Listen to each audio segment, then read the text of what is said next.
দিল্লির মসনদে তখন হাহাকার, আর ঢাকার রাজপথে বয়ে যাচ্ছে বিজয়ের হাসি। কিন্তু কি এমন করলেন নোবেলজয়ী অর্থনীতিবিদ ডক্টর মোহাম্মদ ইউনূস? এক রাতের ব্যবধানে ভারতের শেয়ার বাজারে মহাপ্রলয়। তাসের ঘরের মতো ভেঙে পড়ল একের পর এক বড় বড় কোম্পানির শেয়ার। এক রাতেই গায়েব হয়ে গেল ভারতের সাধারণ বিনিয়োগকারীদের 10 লাখ কোটি রুপি। আজকের ভিডিওতে জানবেন এমন সব তথ্য যা মিডিয়ায় আপনি এখনও শোনেননি। তাই শেষ পর্যন্ত ভিডিওটি দেখুন, কারণ শেষে লুকিয়ে আছে আসল রহস্য।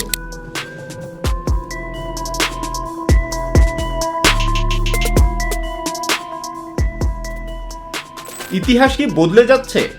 দক্ষিণ এশিয়ার রাজনীতির দাবার বোর্ডে এমন এক চাল চাললেন ডক্টর মোহাম্মদ ইউনূস যা ভাবতেও পারেনি দিল্লি। কেন ভারত সরকারের কপালে চিন্তার ভাঁজ? এটি কি কেবলই কাকতালীয়, নাকি এর পিছনে রয়েছে কোনো গভীর মাস্টার প্ল্যান? ভারতের 2026-27 অর্থ বছরের কেন্দ্রীয় বাজেট ঘোষণার পর দেশটির শেয়ার বাজারে বড় ধরনের বিপর্যয় নেমে এসেছে। অর্থমন্ত্রী নির্মলা সীতারামন শেয়ার লেনদেনে সিকিউরিটিজ ট্রানজ্যাকশন ট্যাক্স এবং মূলধনী লাভ কর বৃদ্ধির ঘোষণা দেওয়ায় বিনিয়োগকারীদের মধ্যে তীব্র আতঙ্ক ছড়িয়ে পড়ে। এর ফলে মাত্র কয়েক ঘন্টার ব্যবধানে দেশটির শেয়ার বাজার থেকে প্রায় 10 লাখ কোটি রুপি বাজার মূলধন এক নিমিষেই গায়েব হয়ে গেছে।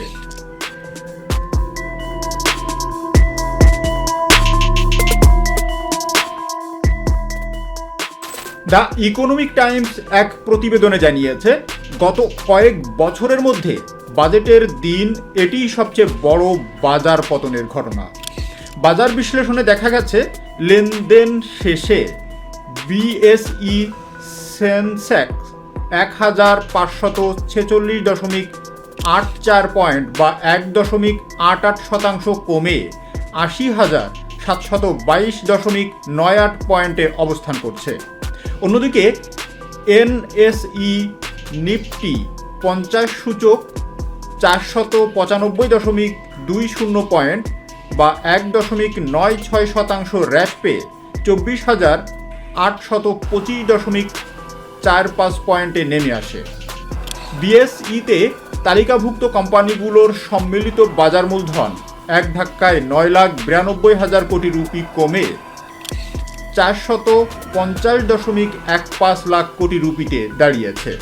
মূলত ফিউচার্স ও অপশনস ট্রেডে কর বৃদ্ধির ঘোষণায় এই ধসের প্রধান কারণ হিসাবে চিহ্নিত হয়েছে।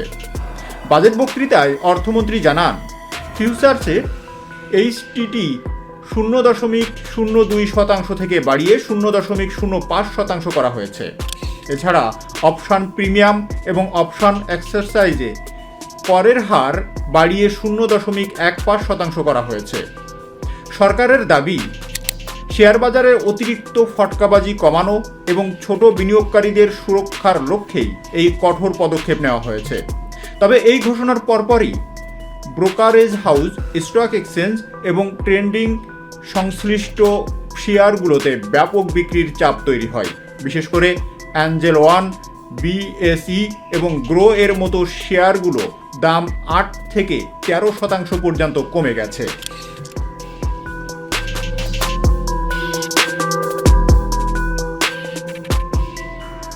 সেন্সেক্সের শীর্ষ 30টি স্টকের মধ্যে SBI, Adani sports, Tata steel এবং ওএনজিসি এর মতো বড় কোম্পানিগুলোর শেয়ার 4 থেকে 6% পর্যন্ত দর হারিয়েছে। তবে বাজারের এই নেতিবাচক প্রতিক্রিয়ার বিপরীতে ভারতের প্রধানমন্ত্রী নরেন্দ্র মোদী এই বাজেটকে ঐতিহাসিক বলে অভিহিত করেছেন। তিনি বলেন, এই বাজেট ভারতের সংস্কারের পথে নতুন গতি যোগ করবে এবং যুব সমাজের জন্য কর্মসংস্থানের সুযোগ তৈরি করবে। রাজস্ব ঘাটতি কমানো এবং মুদ্রাস্ফীতি নিয়ন্ত্রণের উপর জোর দিয়ে তিনি এই বাজেটকে বিকশিত ভারতের শক্তিশালী ভিত্তি হিসাবে দাবি করেন। সূত্রমতে মাত্র কয়েক ঘন্টার ব্যবধানে 10 লাখ কোটি রুপি বাজার থেকে হাওয়া হয়ে গেছে। ভারতের সাধারণ মানুষ যারা তিল তিল করে টাকা জমিয়েছিলেন, তাদের পকেট আজ ফাঁকা। দিল্লির অর্থনৈতিক করিডরে এখন কেবল একটাই প্রশ্ন, হঠাৎ কেন এই ধস?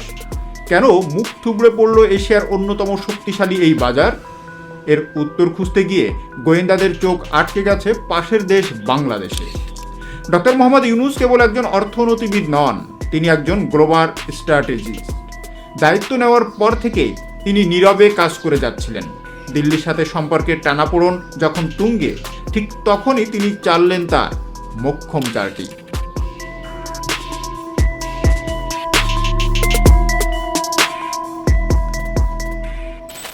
গোপন সূত্রের খবর, ইউনূস প্রশাসন আন্তর্জাতিক মুদ্রা বাজারে এবং বৈদেশিক বাণিজ্যের ক্ষেত্রে এমন কিছু বড় পরিবর্তন এনেছে যা ভারতের রপ্তানি খাতকে সরাসরি আঘাত করছে। বিশেষ করে টেক্সটাইল এবং আইটি সেক্টরে বাংলাদেশের নতুন নীতিমালার কারণে বিশ্বজুড়ে বিনিয়োগকারীরা ভারত থেকে মুখ ফিরিয়ে বাংলাদেশের দিকে ঝুঁকতে শুরু করেছে। ইউরোপ এবং আমেরিকার বড় বড় লগ্নিকারীরা যখন জানল যে ডক্টর ইউনূসের হাত ধরে বাংলাদেশে স্থিতিশীলতা ফিরছে এবং বড় ধরনের শুল্ক ছাড়ের ঘোষণা আসছে, তখনই তারা ভারত থেকে তাদের পুঁজি প্রত্যাহার করে নিতে শুরু করে। আর এই ক্যাপিটাল ফ্লাইট বা পুঁজি পাচারের কারণেই এক রাতেই ভারতের বাজার লণ্ডভণ্ড হয়ে গেছে। দিল্লির থিঙ্ক ট্যাঙ্করাও ভাবতেই পারেনি যে ঢাকা থেকে এত বড় অর্থনৈতিক পাল্টা আঘাত আসবে। দিল্লি কেন কাঁপছে? কারণ এটি কেবল টাকার অঙ্ক নয়, এটি ভারতের আঞ্চলিক প্রভাবের উপর বড় আঘাত। ডক্টর ইউনূস আন্তর্জাতিক মহলে নিজের গ্রহণযোগ্যতাকে কাজে লাগিয়ে দিল্লির ওপর এক ধরনের ডিপ্লোম্যাটিক প্রেশার বা কূটনৈতিক চাপ তৈরি করেছেন।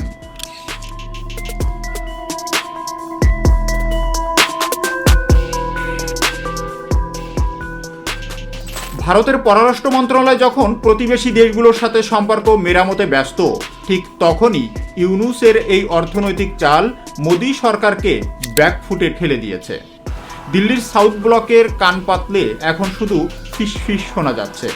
বাংলাদেশ কি তবে ভারতের হাত থেকে পুরোপুরি বেরিয়ে গেল? যদি 10 লাখ কোটি রুপি এক রাতে গায়েব হতে পারে, তবে সামনে আরও বড় কি বিপদ অপেক্ষা করছে? ওদিকে ঢাকায় চিত্রটা ভিন্ন।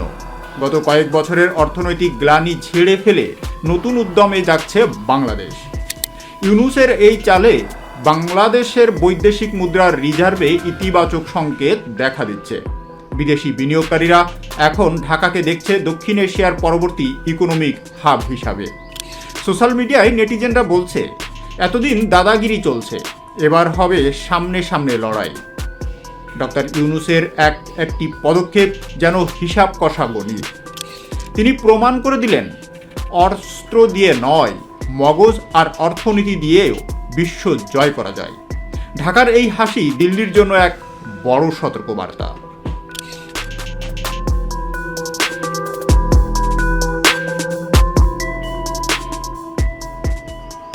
ভারত এবং বাংলাদেশের এই অর্থনৈতিক স্নায়ুযুদ্ধ কোন দিকে মোড় নেবে?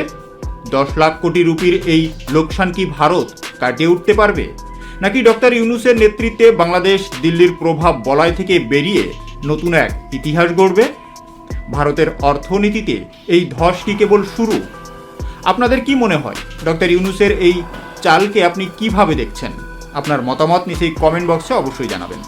আমাদের চ্যানেলটি সাবস্ক্রাইব করুন এবং এই ধরনের আরও গভীর বিশ্লেষণের জন্য আমাদের চ্যানেলটি সাবস্ক্রাইব করে বেল আইকনটি প্রেস করতে ভুলবেন না। খুব শীঘ্রই দেখা হবে আপডেটেড কোনো বিষয় নিয়ে।